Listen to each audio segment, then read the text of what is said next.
बोले गंगा मैया की जय। बोले सत्य सनातन धर्म की जय। बोले एकादशी महात्मा की जय। पतित पावनी कलिमर हारिणी मंगलकारिणी मोक्षदायिनी माँ गंगा मैया का ये पवित्रतम तीर्थ हर की पेड़ी ब्रह्मकुंड है। पौष का महीना शुक्ल पक्ष और आज एकादशी की पावन तिथि।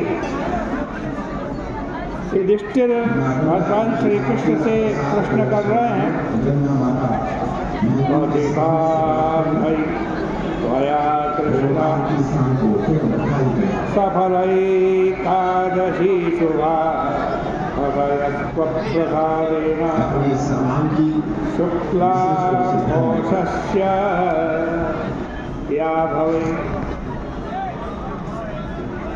हे श्री कृष्ण, आपने इससे पहले सुंदर सफला एकादशी का वर्णन किया।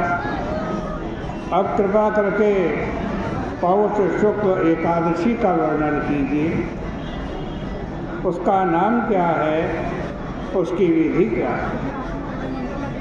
इस एकादशी में किस देवता का पूजन होता है?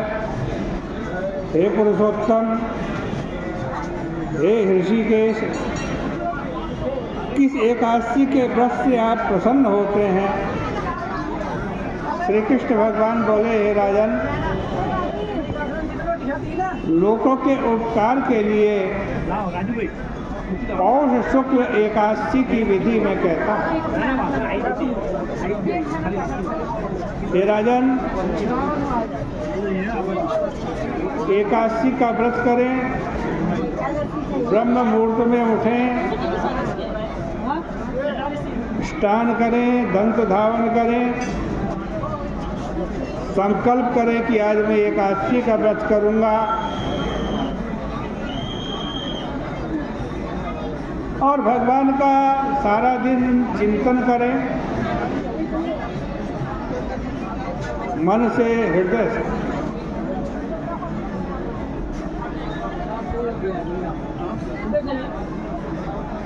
देखो, आज की एकादशी का नाम पुत्रदा एकादशी है। वो सब पापों को दूर करने वाली है। सिद्धि और कामनाओं को पूर्ण करने वाले नारायण भगवान इसके देवता हैं। चर अचर तीनों लोकों में इससे श्रेष्ठ और कोई नहीं। कथा सुनने से हरि भगवान मनुष्य को विद्यावान और यशस्वी बनाते हैं। उन पापों को हरने वाली कथा को मैं कहूँगा, तुम लोग सुनो। भद्रावती नाम की एक पुरी थी। वहाँ सुकेतु नाम का राजा था। उसकी शैव्या नाम की रानी थी। वो राजा पुत्रहीन था। उनको सोच विचार करते हुए बहुत समय बीत गया, परंतु वंश की उन्नति करने वाला पुत्र नहीं हुआ। बहुत दिनों तक राजा धर्म चिंतन में लगा रहा। मैं क्या करूं, कहाँ जाऊं जिससे संतान की प्राप्ति हो। उस सुकेतुमान को राज्य और पुरी में कहीं भी सुख नहीं मिलता। अपनी शैव्या रानी के साथ प्रतिदिन दुखी रहता था।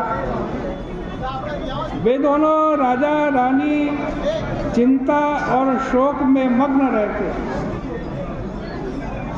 इस कारण राजा का तर्पण से दिया हुआ जल पितरों को उष्ण होकर के मिलता था। पितृगण चिंता करते थे कि राजा के मरने के बाद हमारे कुल में ऐसा कोई नहीं जो हमारा तर्पण करेगा। इस प्रकार पितृगण दुखी हुए। उनके दुख के मूल को जानकर राजा भी संताप करने लगा। बंधु मित्र सुहृद हाथी घोड़े पैदल ये सब कुछ राजा को अच्छे नहीं लगते। वह मन में निराश हो गया। पुत्रहीन मनुष्य के जन्म का फल नहीं। बिना पुत्र के घर सूना रहता है और सदा हृदय दुखी रहता है। पुत्र के बिना पितृश्वर देवता और मनुष्य के ऋण से मनुष्य नहीं छूटता। इसलिए मनुष्य को प्रयत्न करके पुत्र उत्पन्न करना चाहिए, जिससे घर में पुत्र हो। जिसके घर में पुत्र होता है उनका लोक में यश होता है, परलोक में उनको अच्छी गति मिलती है।